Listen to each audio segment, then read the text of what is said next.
Hi all welcome back. ഇപ്പം നമ്മുടെ നോമ്പൊക്കെ പകുതിയിലേറെ ആയിക്കഴിഞ്ഞല്ലേ, അപ്പോൾ എല്ലാവരും ടയർഡായി നിൽക്കുന്നൊരു സമയമായിരിക്കും. ഈ ഒരു ടൈമിലേക്ക് സ്നാക്സൊക്കെ ഉണ്ടാക്കാൻ എല്ലാവർക്കും മടിയായിരിക്കും. എന്നാലും നമ്മൾ സിമ്പിളായിട്ടുള്ള എന്തെങ്കിലും കണ്ടു കഴിഞ്ഞാൽ എന്തായാലും നിങ്ങൾ ട്രൈ ചെയ്ത് നോക്കുമല്ലോ. അപ്പോൾ അങ്ങനെ പറ്റിയിട്ടുള്ള ഭയങ്കര സിമ്പിളായിട്ടുള്ള ഒരു സ്നാക്കിൻ്റെയും ഭയങ്കര സിമ്പിളായിട്ടുള്ള ഒരു ജ്യൂസിൻ്റെ റെസിപ്പിയാനായിട്ട് ഇന്നത്തെ വീഡിയോയിൽ കാണിക്കുന്നത്. പിന്നെ കുറേ വിശേഷങ്ങൾ പറയാനും ഉണ്ട്. അപ്പോൾ നമുക്ക് പെട്ടെന്ന് തന്നെ വീഡിയോയിലേക്ക് പോയാലോ.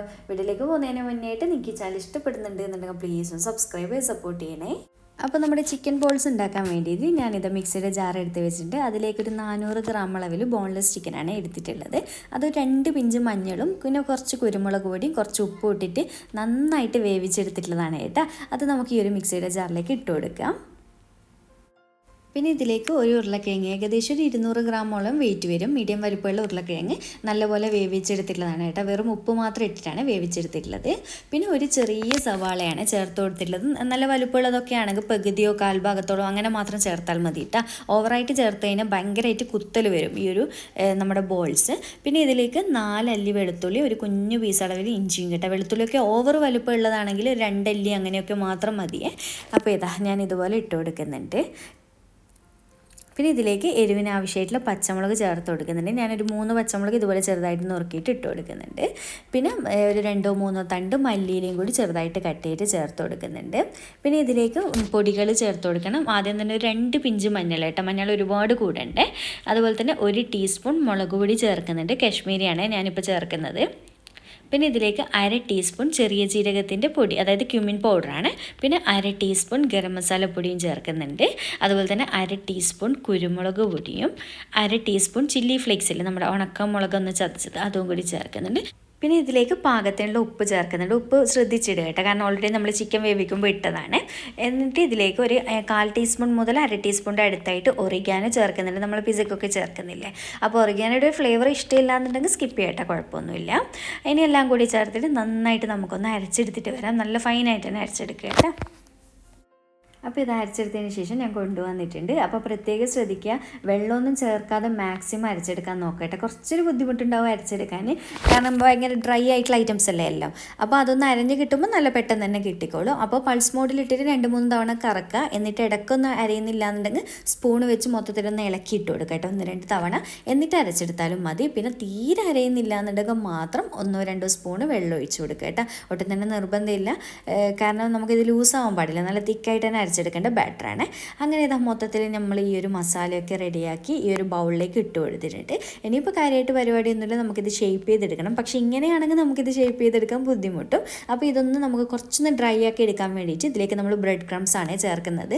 ഞാനിവിടെ 3 സ്ലൈസ് ബ്രെഡ് കൊണ്ട് ബ്രെഡ് ക്രംസ് ആക്കി റെഡിയാക്കി എടുത്തിട്ടുണ്ട്. അപ്പോൾ ഞാൻ ആദ്യം തന്നെ 1/2 കപ്പ് ചേർത്ത് അങ്ങനെ നോക്കിയിട്ട് ലാസ്റ്റ് എത്രയായെന്ന് പറഞ്ഞുതരാം കേട്ടോ. അങ്ങനെ ടോട്ടലി എനിക്ക് ബ്രെഡ് ക്രംസ് ആയിട്ടുള്ളത് 1.5 കപ്പാണ് കേട്ടോ, 250 ml മെഷറിംഗ് കപ്പിൽ. അതായത് ഞാൻ അര വെച്ചിട്ട് അങ്ങനെ 3 കപ്പായിട്ടാണ് ചേർക്കുന്നത്. എന്നിട്ട് ഇതാ അതിനുശേഷം മൊത്തത്തിൽ നന്നായിട്ട് കുഴച്ചെടുത്തിട്ടുണ്ട് ഈ ഒരു രീതിയിൽ. അപ്പോൾ ഇത്രയേ പരിപാടിയുള്ളൂ. ഇനിയിപ്പോൾ പെട്ടെന്ന് നിങ്ങൾക്ക് ഇഷ്ടമുള്ള ഷേപ്പിലൊന്ന് ഷേപ്പ് ചെയ്തെടുക്കേണ്ട പരിപാടി കേട്ടുള്ളൂ. അപ്പോൾ കയ്യിലൊന്ന് ഇതുപോലെ എണ്ണ തടവിയതിന് ശേഷം ഷേപ്പ് ചെയ്തെടുത്തതിന് പെട്ടെന്ന് തന്നെ കിട്ടും കേട്ടോ, കയ്യിൽ ഒട്ടിപ്പിടിക്കാതെ.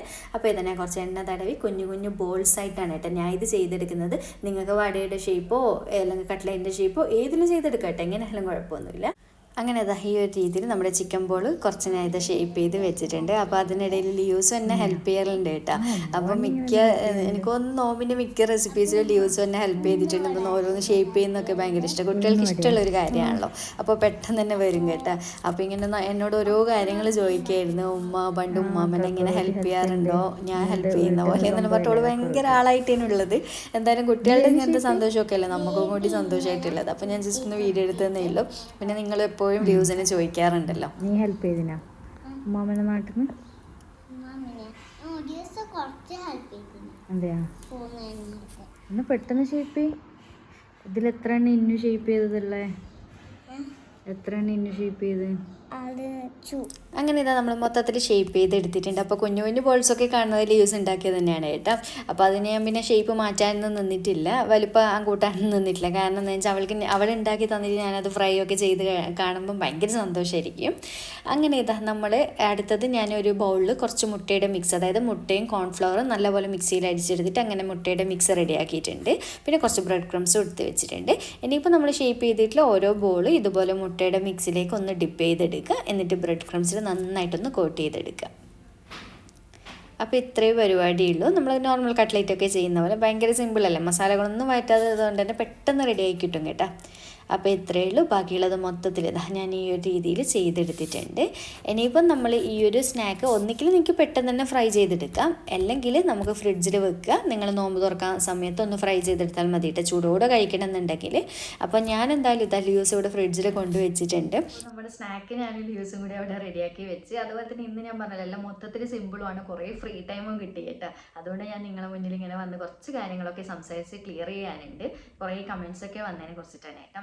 അപ്പോൾ ഡ്രിങ്കിന് വേണ്ടിയിട്ട് ഞാൻ ക്യാരറ്റ് അവിടെ വേവിക്കാൻ ഇട്ടിട്ടുണ്ട്. അങ്ങനെയാണ് ഇങ്ങനെ വന്നിട്ടുള്ളത്. അപ്പോൾ മെയിനായിട്ട് ഇങ്ങനെ വരാനുള്ള കാരണം എന്ന് വെച്ചാൽ ലിയൂസിന് കുറേ പേര് വീഡിയോയിൽ കാണിക്കായിട്ട് പറയുന്നുണ്ട്. വേറെ ഒന്നും അല്ല കേട്ടോ, ലിയൂസ് ഇപ്പോൾ മൊത്തത്തിൽ ബിസിയാന്ന് തന്നെ പറയാം. ഒന്ന് ഞാൻ പറഞ്ഞല്ലോ, നോമ്പായതുകൊണ്ട് തന്നെ സ്നാക്സിൻ്റെ പരിപാടിയൊക്കെ ചെയ്യുമ്പോൾ ആൾ എൻ്റെ പിറകെ തന്നെ തട്ടിക്കൂട്ടിയിട്ടൊക്കെ ഉണ്ടാവും കേട്ടോ. അപ്പോൾ മെയിനായിട്ട് അത്. പിന്നെയെന്ന് വെച്ച് കഴിഞ്ഞാൽ അവൾക്ക് പകലാണെങ്കിൽ രാവിലെ ഓൺലൈൻ ക്ലാസ്സും അങ്ങനെ കുറേ ആയിട്ടുള്ള ബിസിയും കാര്യങ്ങളൊക്കെയാണ് കേട്ടോ. അതുകൊണ്ടാണ് മെയിനായിട്ട് ഇപ്പോൾ വ്ളോഗിലൊന്നും കാണിക്കാതെ. ഇൻഷാല്ലാ ഇനി നോമ്പൊക്കെ കഴിഞ്ഞ് കഴിഞ്ഞാൽ എനിക്കും കുറേ ഫ്രീ ടൈമൊക്കെ കിട്ടുമല്ലോ, അങ്ങനെ ഞാൻ എന്തായാലും വ്ളോഗിലൊക്കെ കാണിക്കുക കേട്ടോ. പിന്നെ കുറച്ച് ബിസിയും കാര്യങ്ങളൊക്കെയാണ്. പിന്നെ നാട്ടിൽ നിന്ന് പെട്ടെന്ന് ഇങ്ങോട്ട് വന്നതല്ലേ, അപ്പോൾ ഇവിടെ ഒന്ന് മൊത്തത്തിൽ സെറ്റായി വരുമ്പോഴത്തേക്ക് നോമ്പ് തുടങ്ങി. അപ്പോൾ അതിൻ്റെ തിരക്ക് ഒക്കെ കൂടി ആയിട്ടാണ് കേട്ടോ, അല്ലാതെ വേറെ ഒന്നും ഉണ്ടായിട്ടല്ല. പിന്നെ കുറേ കമൻറ്റ്സ് കണ്ട്. ഞാനിപ്പോൾ നാട്ടിൽ നിന്ന് ഇപ്പോൾ വന്നിട്ട് 2 മാസമായി. എനിക്കൊന്ന് എല്ലാ വീഡിയോസിൽ ഇട്ട് കഴിഞ്ഞാൽ കമൻറ്റ്സ് ഉണ്ടാവും, ലിയൂസിൻ്റെ എന്ത് എക്സാമൊക്കെ സ്കിപ്പ് ചെയ്ത് നമ്മളിങ്ങോട്ട് വന്നേ എന്നുള്ള അങ്ങനത്തെ കുറേ കമൻറ്റ്സ് ഉണ്ട് കേട്ടോ. പിന്നെ വേറെ എന്താണ്, അവളെ സ്കൂളിലേക്ക് ഇനി അയക്കുന്നില്ല എന്താന്നുള്ള കുറേ ഞാൻ എനിക്കൊന്ന് കുറേ ഇത്തമാരാണ് കമൻറ്റ്സ് ഇട്ടിട്ടുള്ളത്. അതായത് അവരെ മക്കളെ പോലെ തന്നെ ലിയൂസിൻ്റെ കാര്യത്തിലും അത്രയും ടെൻഷനായിട്ട് ഇട്ട പോലെ എനിക്ക് തോന്നിയിട്ടുള്ളത്. എന്തായാലും ഭയങ്കര സന്തോഷമുണ്ട് കേട്ടോ. കാരണം ലിയൂസിന് നിങ്ങൾ അത്രയും ചോദിക്കുന്നുണ്ട്, നിങ്ങളെ മക്കളെ പോലെ തന്നെ കരുതിയിട്ടായിരിക്കുമല്ലോ അവളുടെ എഡ്യൂക്കേഷൻ്റെ കാര്യമൊക്കെ അന്വേഷിക്കുന്നത്. ഭയങ്കര സന്തോഷമുണ്ട്. അപ്പോൾ ലിയൂസിൻ്റെ മെയിനായിട്ട് ഞാൻ ഇങ്ങോട്ടേക്ക് പെട്ടെന്ന് നമ്മൾ വരാനുള്ള കാരണം എന്ന് പറയുന്നത്, അവൾക്ക് അഡ്മിഷൻ ഇവിടെ നോക്കുന്നുണ്ടായിരുന്നു. ഇപ്പോൾ അൽഹംദുലില്ലാ അഡ്മിഷനൊക്കെ ഓക്കെ ആയി കേട്ടോ. അവൾക്ക് അടുത്ത മാസം 15-ന് അങ്ങനെ സ്കൂൾ ഓപ്പൺ ആവുകയാണ്. എല്ലാം അൽഹംദുലില്ലാ റെഡി ആയിട്ടുണ്ട്. അപ്പോൾ അതിൻ്റെ കാര്യത്തിന് വേണ്ടിയിട്ടാണ് നമ്മൾ പെട്ടെന്ന് തന്നെ യുഎയിലേക്ക് വന്നത്. അപ്പോൾ ഇവിടെ ഒരു എക്സാം ഉണ്ട്, അത് എഴുതിയാലാണ് മോൾക്ക് അഡ്മിഷൻ കിട്ടുക എന്ന് പറഞ്ഞു. അതുകൊണ്ട് ഹസ്ബൻഡ് പറഞ്ഞു പെട്ടെന്ന് തന്നെ ഇങ്ങോട്ടേക്ക് വരാൻ പറഞ്ഞിട്ട് അങ്ങനെ വന്നേനെ കേട്ടോ, അല്ലാതെ വേറെ ഒന്നും ഇതുണ്ടായിട്ടല്ല. അപ്പോൾ എക്സാം അങ്ങനെ നാട്ടിൽ സ്കിപ്പ് ചെയ്തിട്ടാണ് നമ്മൾ വന്നത്. അപ്പോൾ അതിൻ്റെ വലിയ ടെൻഷനും കാര്യങ്ങളൊന്നും എനിക്കില്ല. കാരണം ഞാൻ പറഞ്ഞിട്ടുണ്ടല്ലോ ലിയൂസിന് ഓൾറെഡി ഇൻ്റർവെല്ലിൻ്റെ ക്ലാസ്സിന് ജോയിൻ ചെയ്ത കാര്യം. അതുകൊണ്ട് തന്നെ വലിയൊരു ടെൻഷനൊന്നും ഉണ്ടായിട്ടില്ല. ആ ഒരു ക്ലാസ് കണ്ടിന്യൂ ആയിട്ട് പോകുന്നുണ്ടല്ലോ, അതുകൊണ്ട് വലിയൊരു ടെൻഷനും കാര്യങ്ങളൊന്നും ഇല്ല കേട്ടോ. എനിക്കൊന്ന് ഈ ഒരു കമൻസൊക്കെ കണ്ടുതരാം. നമ്മൾ മിക്ക പേരൻസിനുള്ള ഏറ്റവും വലിയ ടെൻഷൻ നമ്മുടെ മക്കളുടെ എഡ്യൂക്കേഷൻ്റെ കാര്യത്തിൽ തന്നെയായിരിക്കും അല്ലേ. അതെല്ലാവർക്കും അങ്ങനെ തന്നെയായിരിക്കും തോന്നുന്നു. ടെൻഷനും കൺഫ്യൂഷനും ഉണ്ടാവും. കാരണം ചെറുപ്രായത്തിൽ അവർക്ക് സ്കൂളിൽ ചേർക്കാനാകുമ്പോൾ തുടങ്ങും, ഏത് സ്കൂളിൽ ചേർക്കണം, എവിടെ ചേർത്താലാണ് നല്ലത്, എവിടെ ചേർത്താലാണ് അവർക്ക് ബെറ്റർ എഡ്യൂക്കേഷൻ കിട്ടുക, അങ്ങനെ പല പല കൺഫ്യൂഷനും ഉണ്ടാവുമല്ലോ. എനിക്കും സത്യം പറഞ്ഞാൽ ഇതൊക്കെ ഉണ്ടായിരുന്നു. കാരണം വേറെ ഒന്നല്ല, നമ്മുടെ മക്കൾക്ക് ചെറുപ്രായത്തിൽ ബെറ്റർ എഡ്യൂക്കേഷൻ കൊടുത്താൽ മാത്രമേ അവരുടെ ഫ്യൂച്ചറും ബെറ്റർ ആവുള്ളൂ. അതിലൊരു കോംപ്രമൈസും ഇല്ല എന്ന് തന്നെ പറയാല്ലേ. ഞാനും അങ്ങനെ തന്നെയാണ്. എനിക്കിപ്പോൾ വീഡിയോ ചാനലിൻ്റെ കാര്യം അങ്ങനെയൊക്കെ ആയിട്ട് കുറേ ബിസിയായ സമയത്തായിരുന്നു ഞാൻ ലിയൂസിനെ ഈ ഒരു ഇൻ്റർവെല്ലിൻ്റെ കോഴ്സിന് ചേർത്തിട്ടുണ്ടായിരുന്നത്. അപ്പോൾ അന്ന് ചേർത്തിയ മുതൽ തൊട്ടിട്ട് എനിക്കും ചേർത്തുന്ന സമയത്ത് 1-2 ക്ലാസ്സൊക്കെ ഭയങ്കര ടെൻഷനായിരുന്നു. കാരണം ഓൺലൈനാണ്, പിന്നെ ഫോണൊക്കെ കുട്ടികളുടെ കയ്യിൽ കൊടുത്തിട്ട് ശീലിപ്പിച്ചതിന് അത്ര നല്ലതാണോ, അങ്ങനത്തെ കുറേ ടെൻഷൻസൊക്കെ ഉണ്ടായിരുന്നു കേട്ടോ. ശരിക്കും പറയാലോ 1-2 ക്ലാസ് കഴിഞ്ഞപ്പോൾ തന്നെ ഞാൻ ടെൻഷൻ ഫ്രീ ആയി തന്നെ പറയാം. ലിയൂസും ഭയങ്കര ഹാപ്പിയാണ്, അവൾക്ക് ഭയങ്കര ഇൻട്രസ്റ്റ് ആണ് കേട്ടോ. വേറെ ഒന്നുമല്ല, ഇതൊരു 1-to-1 ടീച്ചിങ് ആയതുകൊണ്ട് തന്നെ അത്രയും എന്താ പറയുക, നമ്മൾ സ്കൂളിലൊക്കെ 10-40 പിള്ളേരെയൊക്കെ ഒന്നിച്ച് മാനേജ് ചെയ്ത് കൊണ്ടുപോകാന്ന് പറയുന്നതിന് ഭയങ്കര ബുദ്ധിമുട്ടാണ്. അപ്പോൾ ഇതിലങ്ങനത്തെ ആ ഒരു പ്രശ്നവും കാര്യങ്ങളൊന്നും വരുന്നില്ല. അപ്പോൾ ലിയൂസ് അത്രയും ഇൻട്രസ്റ്റിലാണ് കേട്ടോ ഈ ഒരു ക്ലാസ് അറ്റൻഡ് ചെയ്യുന്നത്. വേറെ ഒന്നുമല്ല, അവളുടെ 1-to-1 ടീച്ചിങ് ആണല്ലോ. അപ്പോൾ അവളും അവളുടെ മാമും മാത്രമേ ഉള്ളൂ. നല്ല ഫ്രണ്ട്ലി ആയിട്ട് തന്നെ അവർ നല്ല ജോളി അടിച്ചിട്ട് തന്നെ ക്ലാസ്സൊക്കെ കഴിഞ്ഞ് പോകുന്ന കാണാനായിട്ട്. ഞാൻ പറയേണ്ട ആവശ്യമില്ല. സാധാരണ നമ്മൾ സ്കൂളിലൊക്കെ പോവുകയാണെങ്കിൽ പഠിക്കുന്നൊക്കെ നമ്മളെല്ലാവരും മക്കളോട് പറഞ്ഞുകൊണ്ട് നിൽക്കണമല്ലോ. എനിക്കൊന്ന് ഈ ഒരു ഇൻ്റർവെല്ലിൻ്റെ ക്ലാസ്സിന് ചേർത്ത് തൊട്ടിട്ട് എനിക്ക് അങ്ങനെ ആ ഒരു ക്ലാസ് അറ്റൻഡ് ചെയ്യുന്ന നേരത്തെ അവളോട് അങ്ങനെ പറയേണ്ട ആവശ്യമൊന്നും വന്നിട്ടില്ല കേട്ടോ. ഭയങ്കര ഹാപ്പിയാണ്, അവളും ഞാനും ഹാപ്പിയാണ്. അപ്പോൾ എന്തായാലും നിങ്ങളിങ്ങനെ ലിയൂസിനെ കുറിച്ച് ചോദിക്കുന്നത് കൊണ്ട് തന്നെ ഞാൻ ഇന്നത്തെ ക്ലാസ് അവളെ ഷൂട്ട് ചെയ്തിട്ടുണ്ട് കേട്ടോ. അപ്പോൾ അതും കൂടി നിങ്ങൾ ഇതിൽ കണ്ടു നോക്കുക. അപ്പോൾ നിങ്ങൾക്ക് മനസ്സിലാവില്ല അവൾ എത്ര ഓക്കെ ആയിട്ടാണ് ഈ ഒരു ക്ലാസ്സിന് ഇരിക്കുന്നതെന്നൊക്കെ ഉള്ളത്. അപ്പോൾ ഇതിൻ്റെ ഡീറ്റെയിൽസും കാര്യങ്ങളൊക്കെ മൊത്തത്തിൽ ഞാൻ ഈ ഒരു വീഡിയോയിൽ തന്നെ നിങ്ങൾക്ക് ക്ലിയർ ചെയ്ത് തരുന്നുണ്ട് കേട്ടോ. അപ്പോൾ എന്തായാലും വീഡിയോ കണ്ടു നോക്ക്. The jungle, the elephant glass, swinging strong, ഇതാണ് കേട്ടോ ഞാൻ പറഞ്ഞിട്ടുള്ള ലിയൂസിൻ്റെ ഇൻ്റർവെലിൻ്റെ ക്ലാസ്. ഇതൊരു ഓൺലൈൻ ക്ലാസ് ആണ്. ഇവിടെ ലിയൂസും ഓളെ മാമും മാത്രമാണ് കേട്ടോ ഉള്ളൂ. അതുകൊണ്ട് തന്നെ ലിയൂസിന് കിട്ടേണ്ട കംപ്ലീറ്റ് കെയറും അറ്റൻഷനും ഒക്കെ ഇതിൽ കിട്ടുന്നുണ്ട്. അപ്പോൾ ലിയൂസ് ഇപ്പോൾ അറ്റൻഡ് ചെയ്തുകൊണ്ട് നിൽക്കുന്നത് ലിറ്റിൽ ജീനി എന്ന് പറയുന്നൊരു കോഴ്സാണ് കേട്ടോ. ഇത് 3 വയസ്സ് മുതൽ 8 വയസ്സ് വരെ പ്രായമുള്ള കുട്ടികൾക്കാണ്. അതായത് pre-KG മുതൽ ഫസ്റ്റ് സ്റ്റാൻഡേർഡ് വരെയുള്ള കുട്ടികൾക്കാണ് കേട്ടോ ഈ ഒരു കോഴ്സ് പ്രൊവൈഡ് ചെയ്യുന്നത്.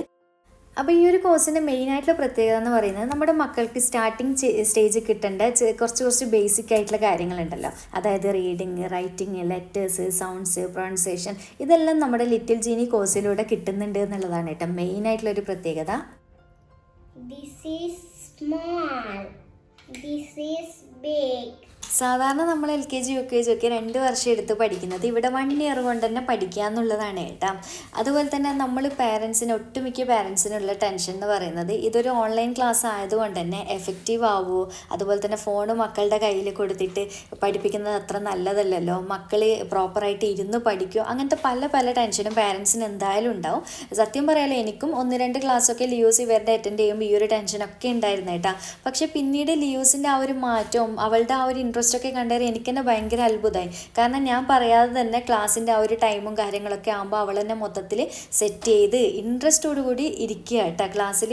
വേറൊന്നും കൊണ്ടല്ല, അത് അവളുടെ ആ ഒരു ടീച്ചറും അവളും തമ്മിലുള്ള കമ്മ്യൂണിക്കേഷൻ, ആ ഒരു ഫ്രണ്ട്ലി റിലേഷൻഷിപ്പ് തന്നെയാണ് കേട്ടോ. വേറൊന്നുമല്ല, നമുക്ക് സാധാരണ സ്കൂളിലാണെങ്കിൽ 10-40 പിള്ളേരൊക്കെ ക്ലാസ്സിൽ ഉണ്ടാകുന്ന സമയത്ത് ഒരു കുട്ടിനെ ആയിട്ട് അങ്ങനെ ടീച്ചർമാർ എന്തായാലും ശ്രദ്ധിക്കൂലല്ലോ, മൊത്തത്തിൽ അങ്ങ് പഠിപ്പിച്ചങ്ങ് പോവുക ചെയ്യുക. പക്ഷേ ഇവിടെ 1-to-1 ടീച്ചിങ് ആണല്ലോ, ഒരു കുട്ടിക്ക് ഒരു ടീച്ചർ എന്നുള്ള കൺസെപ്റ്റ് ആയതുകൊണ്ട് തന്നെ നമ്മുടെ മോളെ മാത്രം ടീച്ചർ അത്രയും കെയർ ചെയ്യുന്നുണ്ട് കേട്ടോ. അവൾക്ക് കിട്ടേണ്ട മൊത്തത്തിൽ കംപ്ലീറ്റ് അറ്റൻഷൻ അവിടെ കിട്ടുകയും ചെയ്യുന്നുണ്ട്. അവളുടെ ടേസ്റ്റിനനുസരിച്ച് രീതിയിലാണ് ടീച്ചർ അവളെ പഠിപ്പിക്കുകയോ എല്ലാം ചെയ്യുന്നത്. അതുകൊണ്ട് തന്നെ അവൾക്ക് ഭയങ്കര ഇൻട്രസ്റ്റ്. പിന്നെ ഒരു ലെസണൊക്കെ നല്ല തറവായിട്ട് പഠിപ്പിച്ചതിന് ശേഷമാണ് അടുത്ത കാര്യത്തിലേക്ക് ടീച്ചർ കിടക്കുന്നത്. അതൊക്കെയാണെന്ന് തോന്നുന്നു എനിക്ക് തോന്നുന്നു അവളെ ഭയങ്കര ഇൻട്രസ്റ്റ് ആക്കി എടുക്കുന്നത്. അതുപോലെ GCC കൺട്രീസിലുള്ളവരാണെങ്കിൽ മക്കൾക്ക് അഡ്മിഷൻ കിട്ടാതെ ബുദ്ധിമുട്ടുന്നവരോ അങ്ങനെ ടെൻഷൻ അടിക്കുന്നവരൊക്കെ ഉണ്ട് എന്നുണ്ടെങ്കിൽ ഒരു ടെൻഷനും വേണ്ട കേട്ടോ. നമ്മുടെ ഇൻ്റർവെലിൻ്റെ സർവീസസ് ഇന്ത്യയിൽ മാത്രമല്ല എല്ലാ GCC കൺട്രീസിലും യൂറോപ്യൻ കൺട്രീസിലൊക്കെ അവൈലബിൾ ആണ് കേട്ടോ. അതുകൊണ്ട് തന്നെ ഓൺലൈനായിട്ട് പഠിപ്പിക്കാവുന്നതേ ഉള്ളൂ. അതുപോലെ തന്നെ ഇവരുടെ കംപ്ലീറ്റ് ക്ലാസ്സും കാര്യങ്ങളൊക്കെ കഴിഞ്ഞ് കഴിഞ്ഞാൽ ഇവർ സർട്ടിഫിക്കറ്റും കാര്യങ്ങളൊക്കെ പ്രൊവൈഡ് ചെയ്യുന്നുണ്ട്. ആ ഒരു സർട്ടിഫിക്കറ്റ് വെച്ചിട്ട് നമുക്ക് നെക്സ്റ്റ് അക്കാദമിക് ഇയറിലേക്ക് ചേർക്കാൻ പറ്റും കേട്ടോ നമ്മുടെ മക്കളെ. അതുപോലെ തന്നെ ഓൾറെഡി സ്കൂളിൽ പോകുന്ന കുട്ടികളാണെങ്കിൽ തന്നെ നമുക്ക് പാരലലായിട്ട് ട്യൂഷൻസും കാര്യങ്ങളൊക്കെ ഇവർ പ്രൊവൈഡ് ചെയ്യുന്നുണ്ട്. ഇൻ്റർവെലിൻ്റെ വേറൊരു സ്പെഷ്യാലിറ്റി എന്താണെന്ന് വെച്ചാൽ നമ്മുടെ കുട്ടികളെ ഏത് ക്ലാസ്സിലേക്കാണോ അഡ്മിഷൻ കൊടുക്കുന്നത് ആ ഒരു ക്ലാസ്സിലേക്ക് ഡയറക്റ്റ് ഇവർ അഡ്മിഷൻ എടുക്കില്ല കേട്ടോ. ഇവർ നമ്മളെ മക്കളെ പ്രോപ്പറായിട്ട് ഇവാലുവേറ്റ് ചെയ്യാൻ വേണ്ടിയിട്ട് ഒരു അസസ്മെൻറ്റ് ടെസ്റ്റ് വെക്കും. അതൊരു എക്സാം അല്ല, ഒരു ലൈവ് ഇൻറ്ററാക്റ്റീവ് സെക്ഷൻ ആയിരിക്കും. അതിലൂടെ നമ്മുടെ മക്കൾക്ക് എത്ര ക്ലാസ് വേണം, ഏത് സബ്ജക്റ്റിലാണ് അവർ വീക്കായിട്ട് നിൽക്കുന്നത്, അവർക്ക് ഏതൊക്കെ സബ്ജക്റ്റിൽ മെയിനായിട്ട് ക്ലാസ്സസ് കൊടുക്കണം, അങ്ങനത്തെ പല ഇവാലുവേഷൻ അവർ ചെയ്തിട്ട് അതിനൊരു സൊല്യൂഷൻ എന്ന രീതിയിലാണ് കേട്ടോ ഇവർ ക്ലാസ്സസ് പ്രൊവൈഡ് ചെയ്യുന്നത്. ഇതുമാത്രമല്ല നമ്മുടെ പല മക്കൾക്കും പല ബേസിക് ഇഷ്യൂസ് ആയിട്ടുള്ള കാര്യങ്ങളുണ്ടാവും. അതായത് സ്റ്റാർട്ടിങ്ങിലുള്ള എഴുത്ത് വായന അങ്ങനത്തെ ബുദ്ധിമുട്ടുകളാണെങ്കിലോ അല്ലെങ്കിൽ ഏതെങ്കിലും ഒരു സബ്ജക്റ്റിൽ വീക്കായിട്ട് നിൽക്കുന്ന മക്കളോ അങ്ങനെ എന്തെങ്കിലും ഉണ്ടെന്നുണ്ടെങ്കിൽ +2 വരെയുള്ള കുട്ടികൾക്ക് ഇവർ ഫൗണ്ടേഷൻ കോഴ്സിലൂടെ ഒരു 30-40 ദിവസത്തിനുള്ളിൽ തന്നെ തറോ ആക്കിയിട്ട് എല്ലാം പഠിപ്പിച്ച് ക്ലിയർ ചെയ്ത് കൊടുക്കുന്നുണ്ട് കേട്ടോ. അതുപോലെ ഇവർ വീക്കായിട്ടുള്ള സബ്ജക്റ്റിലേക്ക് മാത്രമല്ല കേട്ടോ, ഇവരെല്ലാ സബ്ജക്റ്റിലേക്കും ട്യൂഷൻസൊക്കെ പ്രൊവൈഡ് ചെയ്യുന്നുണ്ട്. ആദ്യം തന്നെ ഇവർ ബേസ് കുട്ടികളുടെ നോക്കും, എന്നിട്ട് ഫൗണ്ടേഷൻ കോഴ്സിലൂടെ അതൊക്കെ മൊത്തത്തിൽ തറവാക്കി ക്ലിയർ ചെയ്തതിന് ശേഷമാണ് ഇവർ ട്യൂഷൻസൊക്കെ സ്റ്റാർട്ട് ചെയ്യുക. ഇവരെല്ലാ സിലബസിലേക്കും ട്യൂഷൻസ് പ്രൊവൈഡ് ചെയ്യുന്നുണ്ട് കേട്ടോ. സ്റ്റേറ്റോ CBSE ICSE അങ്ങനെ എല്ലാ സിലബസിലേക്കും ഉണ്ട്. അതുപോലെ നമ്മുടെ മക്കൾ ബാക്ക്വേർഡ് ആയിട്ടുള്ള കുട്ടികൾക്ക് മാത്രമല്ല കേട്ടോ ഇവർ ട്യൂഷൻസും ക്ലാസ്സും ഒക്കെ പ്രൊവൈഡ് ചെയ്യുന്നത്. നമ്മുടെ മക്കൾ മുന്നോട്ട് നിൽക്കുന്ന മക്കൾക്ക് തന്നെ കുറച്ചുകൂടി മാർക്കൊക്കെ കൂടുതൽ വേണം, കുറച്ചുകൂടി നല്ല വെക്കേഷനൊക്കെ കഴിഞ്ഞ് ക്ലാസ്സിലേക്ക് പോകുമ്പോൾ ഒന്നുകൂടി എല്ലാ കാര്യങ്ങളും ബിൽഡപ്പ് ചെയ്യണമെന്നുണ്ടെങ്കിൽ അതിനൊക്കെ പറ്റിയിട്ടുള്ള ക്ലാസ്സും കാര്യങ്ങളൊക്കെ ഇവർ പ്രൊവൈഡ് ചെയ്യുന്നുണ്ട് കേട്ടോ. ഞാൻ ലിയൂസിൻ്റെ കാര്യത്തിൽ ഭയങ്കര ഹാപ്പിയാണ് കേട്ടോ. ലിയൂസും നല്ല ഹാപ്പിയാണ്, നല്ല ആക്റ്റീവാണ് കേട്ടോ ഇവരുടെ ഇൻ്റർവെലിൻ്റെ ഈ ഒരു ക്ലാസ് അറ്റൻഡ് ചെയ്യാൻ വേണ്ടി. നിങ്ങൾക്ക് ഈ ഒരു വീഡിയോ കാണുമ്പോൾ തന്നെ മനസ്സിലാവുന്നുണ്ടാവും. അതുമാത്രമല്ല നമ്മുടെ മക്കൾക്ക് മാത്രമല്ല കേട്ടോ, നമുക്ക് പറ്റിയ കോഴ്സൊക്കെ ഇവരുടെ അവൈലബിൾ ആണ്. നമ്മൾ +2 വരെയൊക്കെ പഠിച്ചിട്ട് വീട്ടിലിരിക്കുന്ന പാരൻസൊക്കെ ഉണ്ടെന്നുണ്ടെങ്കിൽ ഇവരുടെ പല കോഴ്സസും ഉണ്ട് കേട്ടോ. നമുക്ക് ടീച്ചറായിട്ട് വർക്ക് ചെയ്യാനൊക്കെ താല്പര്യം ഉണ്ടെന്നുണ്ടെങ്കിൽ അവരൊന്ന് കോൺടാക്ട് ചെയ്താൽ മതി. അപ്പോൾ ഞാൻ എന്തായാലും ഹാപ്പിയാണ്, സാറ്റിസ്ഫൈഡ് ആണ് കേട്ടോ ഈ ഒരു ഇൻ്റർവെലിൻ്റെ ക്ലാസ്സിൽ. അപ്പോൾ ഞാൻ അവരുടെ ഡീറ്റെയിൽസ് മൊത്തത്തിൽ ഡിസ്ക്രിപ്ഷനിൽ കൊടുക്കുക. നിങ്ങൾ എന്തായാലും ഒന്ന് കോൺടാക്ട് ചെയ്ത് നോക്കട്ടെ ആർക്കെങ്കിലും താല്പര്യം ഉണ്ടെന്നുണ്ടെങ്കിൽ. അങ്ങനെ ആ ഒരു സമയം കൊണ്ട് നമ്മുടെ ക്യാരറ്റൊക്കെ ഇതാ ഞാൻ വേവിക്കാൻ വെച്ചിരുന്നല്ല നല്ലപോലെ വെന്ത് വന്നിട്ടുണ്ട് കേട്ടോ. ഞാൻ നല്ലപോലെ ക്ലീൻ ചെയ്തതിന് ശേഷം ചെറിയ ചെറിയ പീസാക്കിയിട്ട് കുറച്ച് പച്ചവെള്ളം ഒഴിച്ചിട്ട് ഇതുപോലെ പാനിലാണ് കേട്ടോ വേവിക്കാൻ ഇട്ടിട്ടുള്ളത്. ഇതിന് പകരം നിങ്ങൾക്ക് കുക്കറിൽ 1-2 വിസിലടിച്ചിട്ട് അങ്ങനെ വേവിക്കുന്നുണ്ടെങ്കിൽ അങ്ങനെ ആയാലും മതി. പക്ഷെ നന്നായിട്ട് തന്നെ വെന്ത് കിട്ടണം കേട്ടോ, അല്ലെങ്കിൽ ക്യാരറ്റിൻ്റെ ആ ഒരു പച്ച ടേസ്റ്റ് മുന്നിൽ നിൽക്കും നമ്മൾ ജ്യൂസ് ആക്കുന്ന സമയത്ത്. അതൊന്ന് പ്രത്യേകം ശ്രദ്ധിക്കുക. അപ്പോൾ ഇതാ കണ്ടില്ല, അത്യാവശ്യം നല്ലപോലെ വെന്ത് വന്നിട്ടുണ്ട്. ഇനിയിപ്പോൾ ഈ ഒരു വെള്ളം കളയരുത് കേട്ടോ, ഈ ഒരു വെള്ളത്തോട് കൂടിയിട്ട് തന്നെ ഇത് തണിയാൻ വേണ്ടിയിട്ട് മാറ്റി വെക്കുക. ഇനിയിപ്പോൾ നമുക്ക് പെട്ടെന്ന് തന്നെ ജ്യൂസ് റെഡിയാക്കി തുടങ്ങാം. അപ്പോൾ ഇതാ ഞാൻ മിക്സിയുടെ ജാർ എടുത്ത് വെച്ചിട്ടുണ്ട്. അതിലേക്ക് നമ്മൾ ക്യാരറ്റ് നല്ലപോലെ ചൂടൊക്കെ ആറിയതിന് ശേഷം ആ ഒരു വെള്ളത്തോട് കൂടി മിക്സിയുടെ ജാറിലേക്ക് ഒഴിച്ചു കൊടുക്കുന്നുണ്ട്. പിന്നെ നമുക്ക് ഇതിലേക്ക് വേണ്ടത് ഈത്തപ്പഴമാണ് കേട്ടോ. അപ്പോൾ അത്യാവശ്യം നല്ല സോഫ്റ്റ് ആയിട്ടുള്ള ഈത്തപ്പഴം നോക്കിയിട്ട് എടുക്കുക കേട്ടോ. ഇതിപ്പോൾ നോമ്പായതുകൊണ്ട് തന്നെ എല്ലാവരും വീട്ടിൽ സ്റ്റോക്ക് ആയിരിക്കുമല്ലോ ഈത്തപ്പഴം. അപ്പോൾ ഇതുപോലെ ഒരു 5 ഈത്തപ്പഴം എടുത്തിട്ടുണ്ട് കേട്ടോ. അതിൻ്റെ കുരു കളഞ്ഞിട്ട് ചെറുതായിട്ട് ഇതുപോലെ കട്ട് ചെയ്ത് വെച്ചിട്ടുണ്ട്. നല്ലപോലെ കഴുകിയതിന് ശേഷം ഞാനിതാ ക്യാരറ്റിലേക്ക് ഇട്ട് കൊടുക്കുന്നുണ്ട്. പിന്നെ നമുക്കിതിലേക്ക് മധുരത്തിന് ആവശ്യമായിട്ടുള്ള പഞ്ചസാര ചേർത്ത് കൊടുക്കാം, അല്ലെങ്കിൽ കണ്ടൻസ്ഡ് മിൽക്ക് ചേർത്ത് ഒന്നുകൂടി ടേസ്റ്റ് ആയിരിക്കും. പക്ഷെ അതെല്ലാവരുടെയും ഉണ്ടാവണമെന്നില്ലല്ലോ, അതുകൊണ്ടാണ് ഞാൻ പഞ്ചസാര ചേർത്തിട്ട് കാണിച്ചു തരുന്നത്. ഇനിയിപ്പോൾ എല്ലാം കൂടി ചേർത്തിട്ട് നന്നായിട്ടൊന്ന് അരച്ചെടുത്തിട്ട് കൊണ്ടുവരാം. അങ്ങനെ ഈ ഒരു രീതിയിൽ അരച്ചെടുത്തതിന് ശേഷമാണ് കേട്ടോ നമ്മളിനി പാൽ ഒഴിച്ചു കൊടുക്കുന്നത്. ഞാനിപ്പോൾ നല്ല തണുത്ത പാൽ, നിങ്ങൾക്ക് എത്രത്തോളം ജ്യൂസിൻ്റെ തിക്നെസ് വേണോ, എത്രത്തോളം ലൂസായിട്ട് വേണോ അതിനനുസരിച്ച് ഒഴിച്ചു കൊടുക്കുക കേട്ടോ. അങ്ങനെ പാലും കൂടി ഒഴിച്ചിട്ട് നല്ലപോലെ ഒന്നുകൂടി ഞാൻ അടിച്ചെടുത്ത് കൊണ്ടുവന്നിട്ടുണ്ട്. ഇത്രയേ ഉള്ളൂ. അപ്പോൾ ഞാൻ ഈ ഒരു കപ്പിലേക്ക് ഒഴിച്ചു കൊടുക്കുന്നുണ്ട്. ഭയങ്കര സിമ്പിളല്ലേ, നമ്മുടെ ജ്യൂസ് റെഡി ആയിട്ടുണ്ട്. ഇത് ഏറ്റവും സിമ്പിളായിട്ടുള്ള വേ ആണ് കേട്ടോ കാണിച്ചു തന്നിട്ടുള്ളത്. അതായത് ഈത്തപ്പഴം ക്യാരറ്റും ഒക്കെ എല്ലാവരുടെയും വീട്ടിലിപ്പോൾ സ്റ്റോക്ക് ആയിരിക്കും. ആ ഒരു രീതിക്കാണ് കേട്ടോ. ഇതിൽ നട്ട്സൊക്കെ ചേർത്തിട്ട് നിങ്ങൾക്ക് കുറച്ചും കൂടി നല്ല രീതിയിൽ ചെയ്യണമെന്നുണ്ടെങ്കിൽ അങ്ങനെ ചെയ്യാം. പക്ഷെ ഞാൻ എല്ലാവർക്കും ചെയ്യാൻ പറ്റുന്ന രീതിയിലാണ് കേട്ടോ കാണിച്ചിട്ടുള്ളത്. അങ്ങനെ ആ ഒരു സമയത്ത് തന്നെ സ്നാക്ക് ഫ്രൈ ചെയ്യാൻ വേണ്ടിയിട്ട് എണ്ണ ചൂടാൻ വേണ്ടി വെച്ചിട്ടുണ്ടെങ്കിൽ ഇനിയിപ്പോൾ നമുക്ക് സ്നാക്ക് ഫ്രൈ ചെയ്തെടുക്കാം. അപ്പോൾ ഇത് ഫ്ലെയിം കുറച്ച് വെച്ചിട്ട് തന്നെ ഫ്രൈ ചെയ്യണം കേട്ടോ. അങ്ങനെ എണ്ണ കുടിക്കുന്ന സ്നാക്കും കാര്യങ്ങളൊന്നുമല്ല. പക്ഷെ നമുക്ക് ഉള്ളിലുള്ള ആ ഒരു മസാലകളൊക്കെ ഒന്ന് വേവാനുണ്ടെങ്കിൽ ആ ഒരു കറക്റ്റ് ടേസ്റ്റ് കിട്ടുള്ളൂ കേട്ടോ. അപ്പോൾ അത്യാവശ്യം കുക്ക് ചെയ്തെടുക്കണം. അല്ലാതെ പെട്ടെന്ന് നമ്മൾ ഫ്ലെയിം കൂട്ടി വെച്ച് പെട്ടെന്ന് തന്നെ എടുത്തതിന് ഉള്ളു വേവിൽ ഭയങ്കര പച്ച ടേസ്റ്റ് ആയിരിക്കും ഉണ്ടാവുക കേട്ടോ. ഒന്ന് പ്രത്യേകം ശ്രദ്ധിക്കാം. ചിക്കൻ ഓൾറെഡി വെന്തതാണ്, എന്നാലും നമ്മൾ ചേർത്തിട്ടുള്ള പൊടികളും ആ ഒരു ഉള്ളി സംഭവങ്ങളൊക്കെ ഇല്ല, അതൊക്കെ വെന്ത് കിട്ടണമല്ലോ. അതിന് വേണ്ടിയിട്ട് അത്യാവശ്യം കുക്ക് ചെയ്ത് തന്നെ എടുക്കുക. അങ്ങനെ ഇത് ഇടയ്ക്കിടെ ഇതുപോലെ തിരിച്ചും മറിച്ചും ഒക്കെ ഇട്ട് കൊടുക്കുമ്പോൾ നമുക്കിതുപോലെ എണ്ണയിൽ നിന്ന് കോരി എടുക്കുക കേട്ടോ. ഇത്രയും ഈ ഒരു കളറാകുന്ന സമയത്ത് എടുക്കുക. അപ്പോൾ നമ്മുടെ ചിക്കൻ ബോൾസ് ഇതാ റെഡി ആയിട്ടുണ്ട്. അപ്പോൾ ഈ ഒരു ബാച്ച് ഞാൻ ഇത് സെക്കൻഡ് ബാച്ചും കൂടി ഇതുപോലെ ഫ്രൈ ചെയ്ത് കാണിക്കുന്നുണ്ട് കേട്ടോ. അപ്പോൾ ഇത് ലിയോസ് ഷേപ്പ് ചെയ്തെടുത്തിട്ടുള്ള ആ ഒരു ബാച്ചാണ്. കണ്ടില്ല, എല്ലാം കുഞ്ഞു കുഞ്ഞു ബോൾസായിട്ട് നല്ല ഭംഗിയിൽ കാണാൻ വേണ്ടിയിട്ട്. അങ്ങനെ മൊത്തത്തിൽ ഇതാ ഞാൻ ഈ ഒരു രീതിയിൽ ഫ്രൈ ചെയ്ത് കൊണ്ടുവന്നിട്ടുണ്ട്. ഭയങ്കര സിമ്പിളായിട്ടുള്ളൊരു സ്നാക്കാണ് കേട്ടോ. അതുപോലെ തന്നെ നമ്മുടെ ജ്യൂസും ഞാൻ ഇതാ സെർവ് ചെയ്ത് കൊടുക്കുന്നുണ്ട്. അപ്പോൾ ഇത്രയേ ഉള്ളൂ. എന്തായാലും ഈ ഒരു രീതിയിൽ സ്നാക്കും ജ്യൂസും ഒക്കെ മടി പിടിച്ച് നിൽക്കുന്ന ദിവസങ്ങളിൽ നിങ്ങൾക്ക് ട്രൈ ചെയ്ത് നോക്കാൻ പറ്റിയ ലൈറ്റാണ് കേട്ടോ. നല്ല ടേസ്റ്റിയാണ്. അപ്പോൾ വീഡിയോ ഇഷ്ടമായിട്ടുണ്ട് എന്നുണ്ടെങ്കിൽ ലൈക്ക് ചെയ്യാനും ചാനൽ സബ്സ്ക്രൈബ് ചെയ്യാനും മാക്സിമം ഒന്ന് ഷെയർ ചെയ്ത് കൊടുക്കാനും മറക്കല്ലേ. അപ്പോൾ വീണ്ടും മറ്റൊരു വീഡിയോ ആയിട്ട് കാണാം. താങ്ക്